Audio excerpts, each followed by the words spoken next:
Hello everybody, Mark Schaftlein with you, and this is the Schaftlein Report. It's Thursday's edition, and if it's Thursday, Jeffrey, welcome back to the show. Happy to have you from Long Island, New York. Thanks for having me, folks. I'm sorry if my voice sounds like that. I'm still getting over the COVID crap. Oh boy, yeah. So when did you have? You had COVID about a week ago, Jeff? Um, I started about a week ago. Yeah, I got the infusion on Saturday. Okay, so you're still recovering. Well, thanks for But the taking. only thing bad really is my voice. Yeah, we can tell it's not your normal voice, so we'll try to go easy on you a little bit today. But here again, what a trooper. Still recovering from COVID, and you're still doing the show. I applaud you for that, Jeffrey. I enjoy it. Yeah, I know it's a lot of fun. Hey, listen, I was intrigued yesterday. The president came out, and again, I don't know if this was another Bidenism or if it just came out the wrong way. But when the president claimed that we had zero inflation in the month of July, I know what he meant, folks. What he meant was we had no increase in inflation, that is technically correct. The inflation rate did not change on an increase from June to July. However, the consumer price index actually went down a little bit. It was 9.1 in June. It was 8.5 in July. So when the president, Jeffrey, I'll just say it was a mistake and not planned. Let me tell you something. Yeah. When something like that happens, I cross all the business networks, Yeah. and and anybody from the administration who was on said zero Yeah. inflation, the exact same thing. So I think it was part of the plan. Yeah, it probably was because, Democrats lie to their constituents all the time. They think they're stupid. But the fact of the matter is, it didn't give a whole lot of comfort to Americans. Yes, gas prices have come down. That's a big deal. And it really has actually helped people earning less than $50,000 a year. So I think that's a good thing. But, it is interesting that here they have an opportunity to really tell the American people what's really happening, and they choose to spin it to their advantage. I don't know. To me, I don't think that makes a lot of sense. I think you're better off when you shoot straight with the American people. I think that from what I've seen, all the other staple items have gone up. Yeah, a lot of food costs have continued to rise. Exactly. There's no And, abatement in rent either. Rent costs continue to go up. and a lot of, again, the economic people that I heard yesterday said that the reason the oil prices are going down is lack of demand. Well, out of China, China in particular, the demand from China has really fallen off because of their COVID lockdown policies, and it's affecting their economy. But you also have situations where the Russians are not supplying oil to certain parts of Europe like they used But I to. also think China's demand has gone down because Nancy Pelosi was there and they don't want to leave their houses. Well, interesting. The producer price index that came out today. Now that was 9.8%. It was actually down a little bit from June. Same half a point as Half the half a point it was down. And to put it in perspective, producer prices June 2021 to June 2022 were up over 11%. So to fall back in July of 21 to July of 22, 9.8, that is some improvement, albeit uh, not a lot. And the key components there, again, this is what producers have to pay. Their input cost for energy is the main driver of why that went down, because energy costs were down 55 consecutive days. Now, earlier today in the markets, Jeffrey, oil prices were ticking up about $3 a barrel, up around $93, $94 a barrel. So we don't know if this dip in prices is going to be short-lived or not. well, the other thing is, yes, the inflation has gone down half a point, but that's like saying someone was smacking two ears and now they're only smacking one ear. Yeah, it's It's the still high. inflation is still Yeah. almost 9% more than it was last year. Well, here's a big concern I have. Okay, the United States, back when they had the oil shock back in the 1970s, they created what's called the Strategic Petroleum Reserve, often referred to as the SPR. Now that thing has a capacity of 714 million barrels. When the president took office, okay, the Strategic Petroleum Reserve had 638 million barrels of oil in it. By the end of September, they will have taken 40% of that oil out. Jeffrey, eventually it has to be replaced, okay? And it is concerning. Look, I understand the motivation, and frankly, releasing 1 million barrels a day has helped a little bit. Again, we criticize Biden for a lot of stuff. I'm not going to criticize him for that, but the administration sort of needs to be straight with the public about, okay, what's our plan to replenish that? Because before it's replenished, God forbid we really need it. Well, go to war or something that we need it. Yeah, sure. Well, that's the whole impetus behind it. So, they are going to have to address that. So again, from the time this inflation crisis sort of hit, we've used, by the end of September, 40% of the SPR, and that is a concerning piece, Jeffrey. Let me move on to something else. Now, this is sort of I'm a little perplexed by this one. The other economic report that came out, jobless claims hit 262,000. That's new claims for unemployment. I'm having a hard time with this one. Yeah, it's the highest in 8 months. However, we have a little over 9.5 million job openings in this country. So I'm sitting here saying, all right, we increased the unemployment claims 262,000, highest in 8 months, but we still have a labor shortage in this country. We had 9.5 million job openings. Jeffrey, help me with that one, because I'm a trained economist. That one's not making a whole lot of sense to me. No, and something's a little funky with the numbers. It can't be. You can't have jobless claims go up, and there's still all these jobs. Yeah, it's odd. I've been employed a couple of times in my life, and the first job I've gotten that will pay me, I grab. Yeah, that's what I'm sitting here saying 262,000 people file unemployment. Well, maybe they had jobs and they lost them, so they filed the unemployment, but now they're going to go out and have to search and try to look for a job. With 9.5 million job openings, look, the unemployment rate is 3.5%. I mean, that is consistent with where we are, economically right now. But, it is, look, it's a small indicator, folks. This is not a red flag. This isn't even a yellow flag warning. It's just a bullet point stating, jobless claims are at their highest in 8 months. Do I take it with a little more than a grain of salt? Yeah, but not much more, because 9.5 million job openings. So I don't think that's Have they reported what kind of jobs are open? Well, there's all across the spectrum. I mean, I'm just curious, because if a lot of them are jobs that need a lot of training, then maybe that's the reason. Because I've been looking for a report like that. Yeah. Yeah, no, I mean, this is one that's sort of, I know that there's been some layoffs in Silicon Valley. Some engineers have lost jobs, but for every, there's 9.5 million openings. So maybe the job openings don't match the skill set of the people looking for work. I don't know. We're going to have to do a little more research into that one. But I came across something else. And folks, we don't like to be too graphic with you on economic statistics, but this is something really telling. And it's both good news and bad news. Jeffrey, this is right off through the federal government. The federal government, folks, this year, in the last 10 months, we're on a fiscal year ending September 30th. Federal government has taken in $4.1 trillion in taxes. That's an all-time record.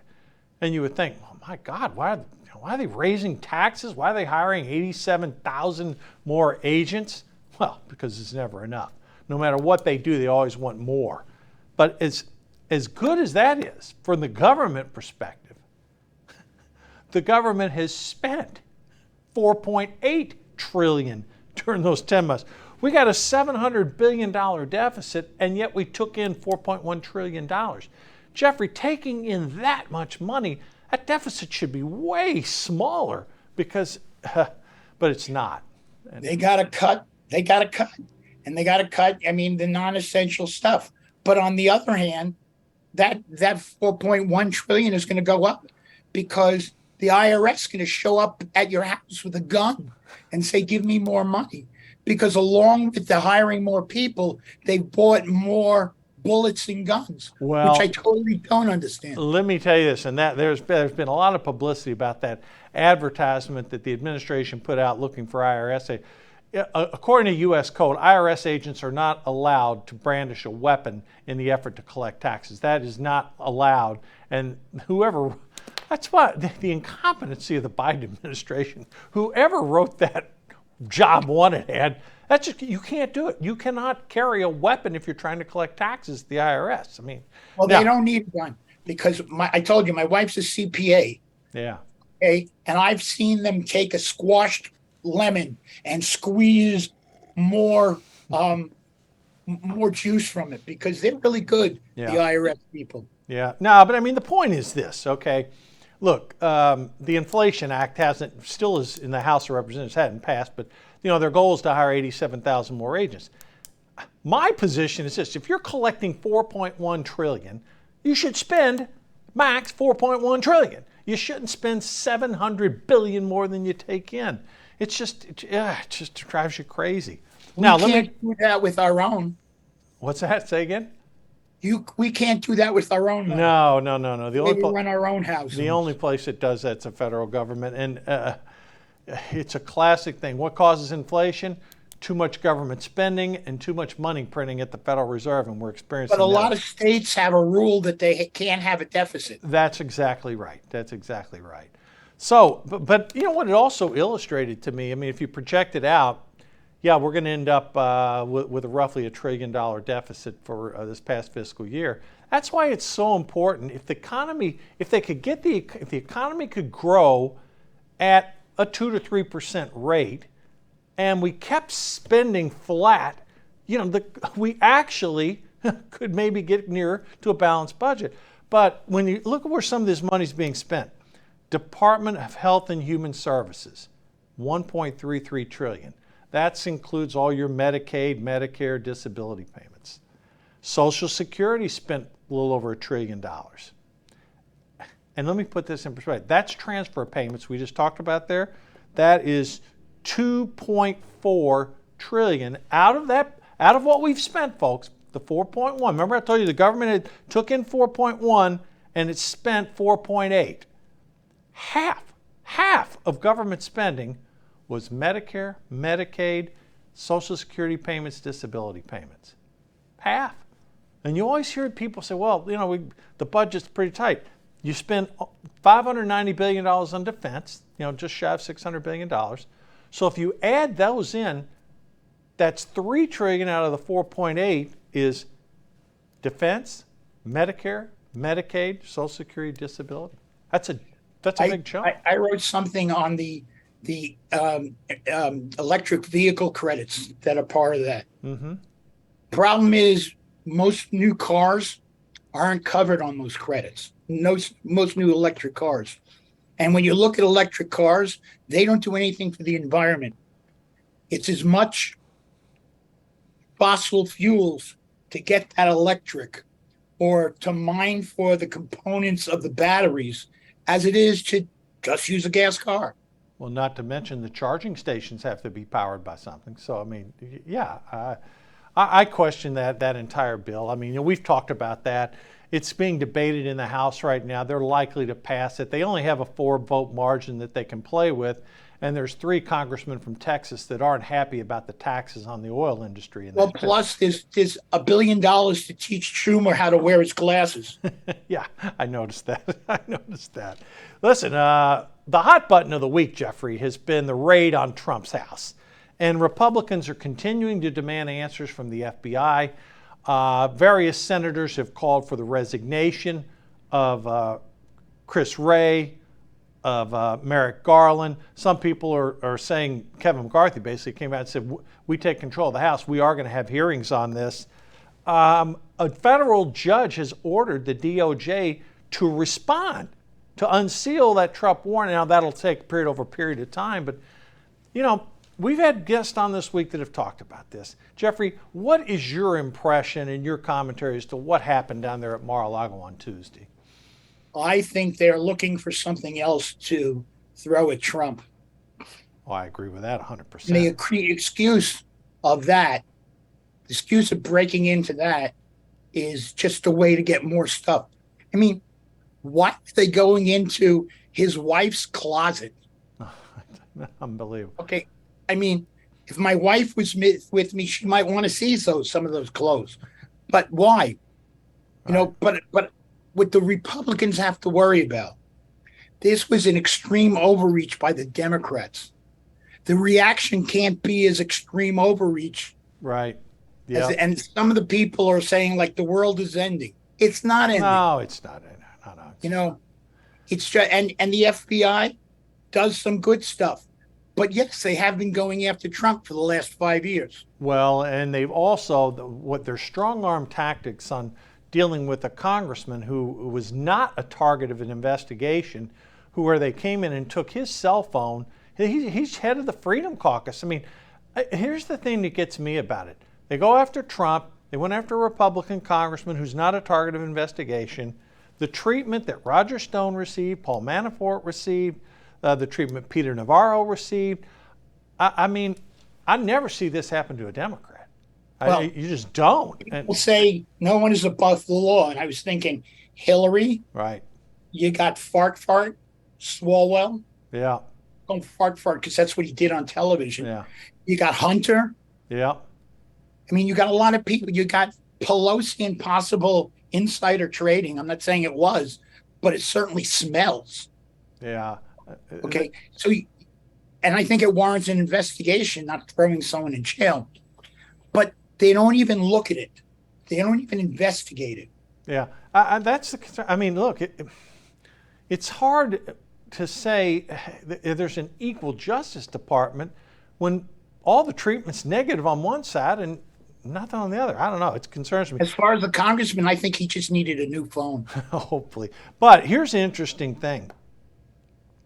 Ray, basically, he came out and his comment was, rather than address why they had to go to a search warrant in Trump's residence, his reaction was to vilify all the people responding negatively. Now, we do not, under any circumstance, advocate any violence against any political official. And you may disagree with what the FBI is doing, but damn, you should never, under any circumstance, threaten a member of the Justice Department or a member of the FBI. That is just uncalled for, and we condemn that regardless of whether it came from any individual. We don't support that at all. But here's the thing. Here's the feedback loop that's out, on this issue.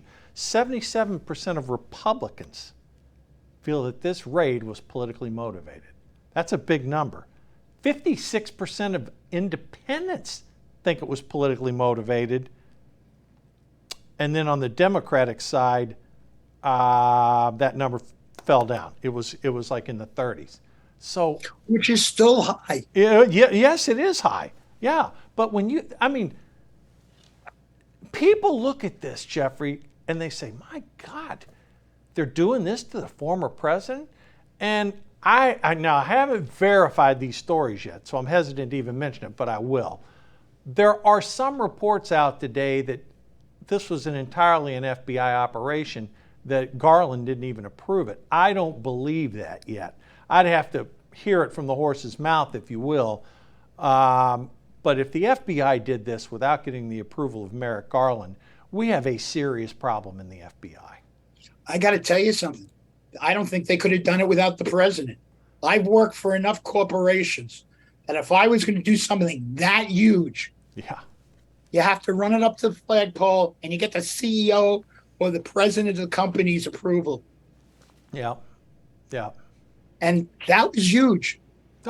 Listen, look, this isn't playing well. I mean, if their objective was to do this and not make a big scene, it completely backfired. So, I mean, I don't know. I mean, the whole thing has rubbed a lot of Americans the wrong way. They might have made Trump president again. Well, it certainly helped certain candidates on Tuesday night. I'll guarantee you that, because Republican voter turnout was pretty strong. And Republicans were already highly motivated to vote.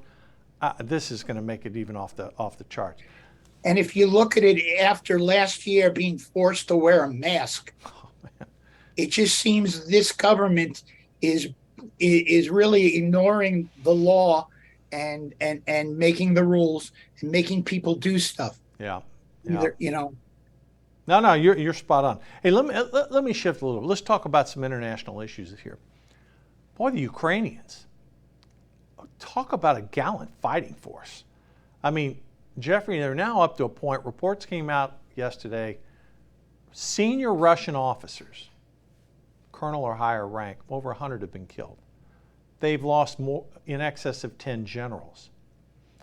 The casualty rate among the Russian soldiers, 70 to 80,000 people either dead or wounded, killed in action. Did you see the story about the generals trying to take off their stars? No. And put private things on their? No, I did not see that. Tell it. I'm joking. That. Oh, okay. Yeah. So, in addition to that, now what's happening is, you saw where the Ukrainians took the attack to the Russians, where they knocked out those dozen planes in Crimea, and they're launching assaults to take back some additional territories that they've lost. Jeffrey, this cannot be what the Russians had planned, and it is not going necessarily well for them at this point. Well, I think that they're going to continue fighting because they have no respect for our president. But what really scares me is on a little different part of that continent, China. Well, sure. I mean, that's a bigger issue. The Chinese are seeing what's happening. Will they invade Taiwan? I don't know, but the military exercises were over. The rhetoric's still elevated. Again, that's just something we're going to have to deal with. But again, I think the U.S. weapons and the NATO weapons supplied to the Ukrainians are a big factor in why they're able to fight back against the Russians this way. Did you notice, though, there used to be a lot more press about Zelensky being the greatest man in the world. And it's not there anymore.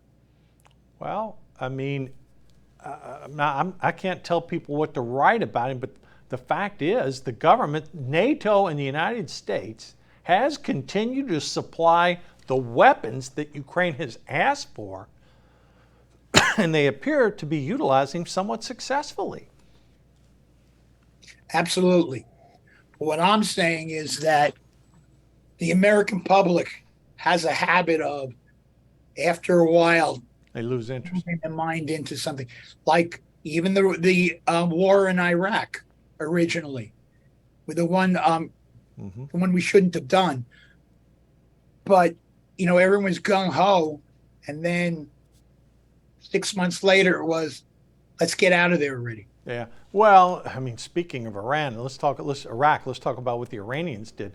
You saw the news this week where plots have uncovered to kill John Bolton, former National Security Advisor to President Trump, and former Secretary of State Mike Pompeo. These plots were uncovered, and my first reaction when I saw it, I wasn't surprised because that's who the Iranian government is. But my big thing was, why would we think about doing business with a terrorist government on a nuclear deal when they're trying to kill senior government officials? To me, I mean, why would you be wanting to do business with a murderous terrorist regime like that, Jeffrey? I think that part of the liberal strategy is that if someone is a bad person and you're nice to them, they're going to become a nice person. Yeah, that doesn't work. And I was very involved I worked actually at the time for a website that was 100% all about the Iranian deal when it was being developed. Mm-hmm. There were so many things we were told about it that were lies. Okay, that Kerry lied to the House and the Senate about. Yeah. The development of missiles. Okay, they never, they said those anytime, anywhere inspections. What they didn't tell us, it would be Iran making these inspections on themselves. I mean, there's a ton of things like that. It was a lousy deal, and now they want to do it again. Yeah. And the press was like, we don't, the reason why we're thinking of not doing it is because we don't want to upset Israel. It's not Israel. It's all the Sunni countries Right. Right. Yeah. because they're scared of Iran. Yep. Yep. Well, I think that the Iranians have exposed themselves again, and let's just hope that nuclear deal never sees the light of day, because that is a horrific deal. Hey, let me shift to some politics, Jeffrey. It's been an interesting week on the political front. You know, you had Mandela Barnes, the guy, lieutenant governor of Wisconsin. He wins the Democratic primary. He's going to go up against Ron Johnson. Mandela Barnes is a radical leftist. They don't make him out to be that way, but he's for getting rid of the filibuster. Wow, shocking, liberal Democrat. He's basically in the Bernie Sanders mode. Virtually everything Bernie Sanders and Elizabeth Warren, who endorsed him, he's with their policy positions. So Wisconsinites are going to have a choice. A radical liberal, young guy, he's lieutenant governor, late 30s, going up against Ron Johnson, a conservative Republican. Which way does Wisconsin want to go? Do they want to stay, conservative, or do they want to put a radical leftist in the Senate? Wisconsin is a purple state. Yep. Which means it's not really red, not really blue. Right. I think that they're going to go the smart way and go for Johnson. I happen to like Johnson. Yeah, me too. I think he's a solid guy. So, and I don't, he's conservative, but he's not radically conservative. Right. He is a center right type guy. Right. That's where he is. That's why I like him. Yeah. And I think between that and a radical leftist, he'll choose right down the middle. We hope so. But the thing is, the Democrats are going to paint Mandela Barnes as a centrist Democrat. Folks, he is not a centrist Democrat. He is a left wing in the make of Bernie Sanders and Elizabeth Warren. Let's shift to Pennsylvania. Well, I like how they call anybody a ultra MAGA. Right. It sounds like a new detergent. I think the same thing. Hey, in Pennsylvania, similar situation. Fetterman, who, again, endorsed by Bernie Sanders, endorsed by Elizabeth Warren, a far left winger, running against Dr. Oz, and Fetterman's ahead in early polling right now. Again, I think when Pennsylvanians get up and they recognize, oh, wait a second. Right now, they have two senators, just like every state. Pat Toomey, who's retiring, who's the Republican. Bob Casey, the Democrat, who's going to remain. The thing is this. Democrats can claim they're moderately liberal or liberal, but they're not radicals. But every time there's a key vote in the Senate, they line up behind Schumer and vote for whatever radical policies he wants. So my point is, they may try to paint a picture of him as not a radical leftist, but the fact of the matter is, when Democrats vote, they all vote as radical leftists because that's where the energy is on the Democratic Party. So Oz has some work to win that seat. I think that the problem is more with the candidate than the policy. I have no trust in Dr. Oz. He's pushed products like these, lousy, products that you see in the back pages of a magazine. Let me contrast that. I'll take Dr. Oz 100 times out of 100 because to have Oz in there on the Republican side replacing Pat Toomey is light years better than having a far leftist like Fetterman. I'm saying that that's the way the public will look at it. Well, maybe that's why he's down a little bit. He's got to step up his game for sure. Otherwise, that seat's at risk. But go ahead.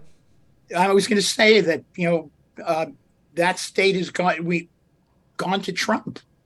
Well, it did. It did in 2000, not in 2024. Well, but in 2016 it did. Yeah, 2016 for Trump, 2020 for which Biden. Was a big surprise. I think that if you can convince them, I would be talking energy all the time. Oh, absolutely. Pennsylvania's an energy state. No question. And look at what's happening, with the, for example, what do they call it? The Inflation Reduction Act. Yeah, it's the Inflation Enhancement title I've ever heard. Yeah, it's the Inflation Enhancement Act. It's not going to do anything to prevent it. No, but this is going to be a key race because, down in Georgia, we got Warnock and Herschel Walker basically within the margin of error of each other. You got the race in New Hampshire, Maggie Hassman. That race is very tight. You have the race in Arizona, very tight. Wisconsin's going to be tight. Nevada's going to be tight.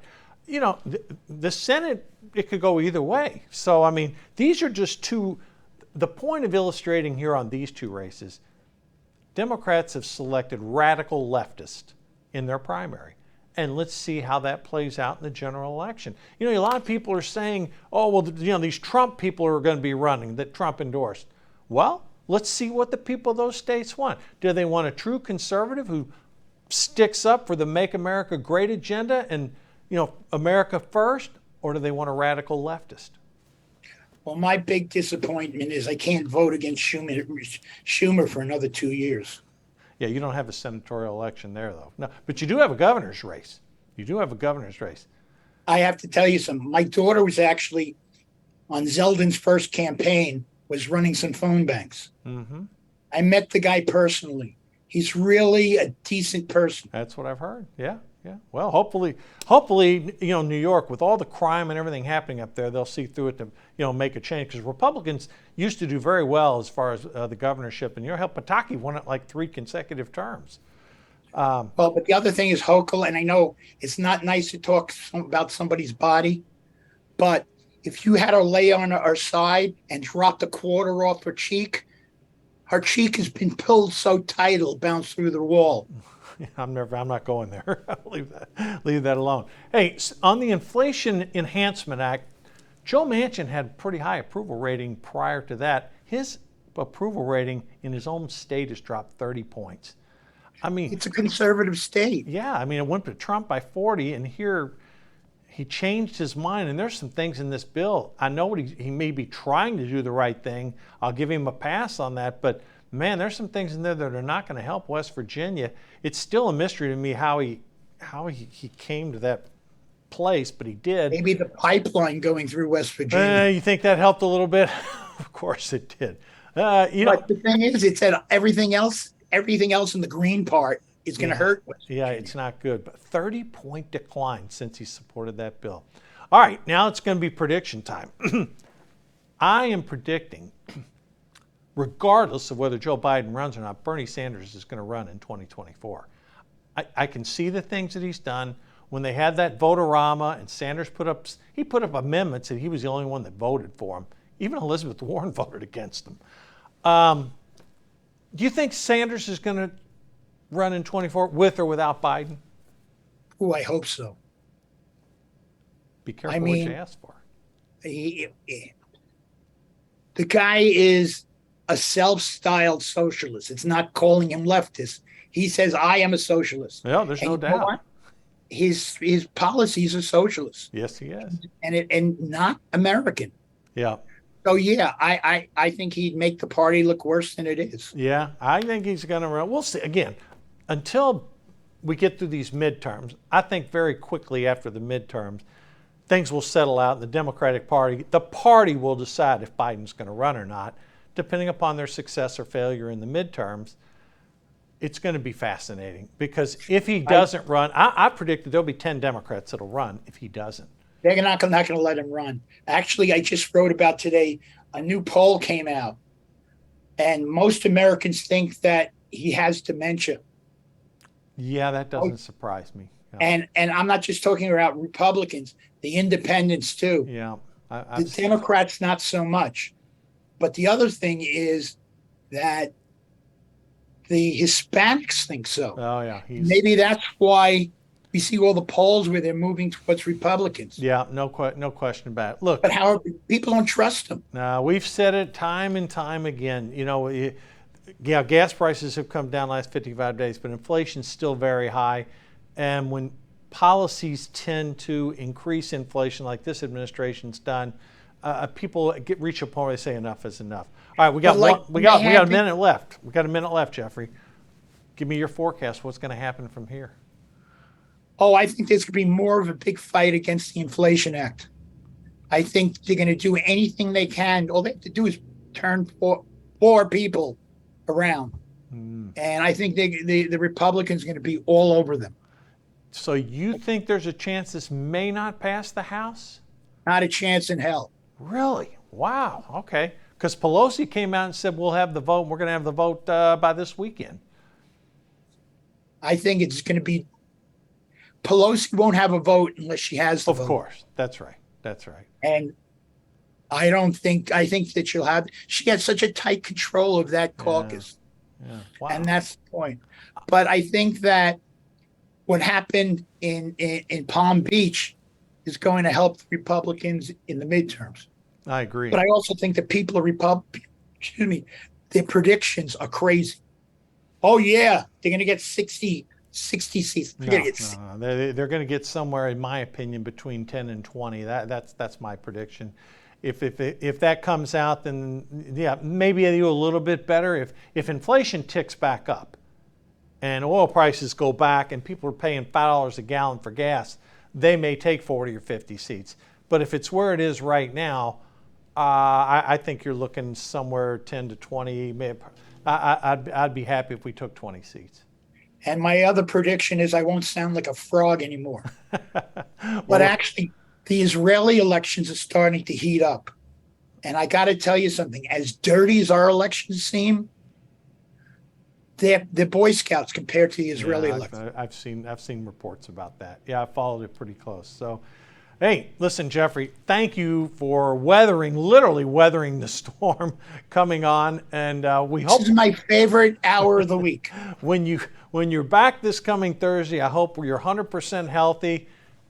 Your wife has you out of isolation, and your voice gets better. But again, thank you for coming on while you had COVID. Much appreciated, Jeffrey. Thanks for having me. Okay, folks, that's it for today. What a week it's been. Had some great guests on. We've had seen good commentary. I'm telling you, folks, the Democrats are overplaying their hand here. They should just admit the FBI screwed up. This is energized Republicans, and I remain very optimistic heading into the fall. Folks, have a great weekend. We will be back on Monday, and as always, we'll cut through that left-wing propaganda. Have a great weekend. See you Monday.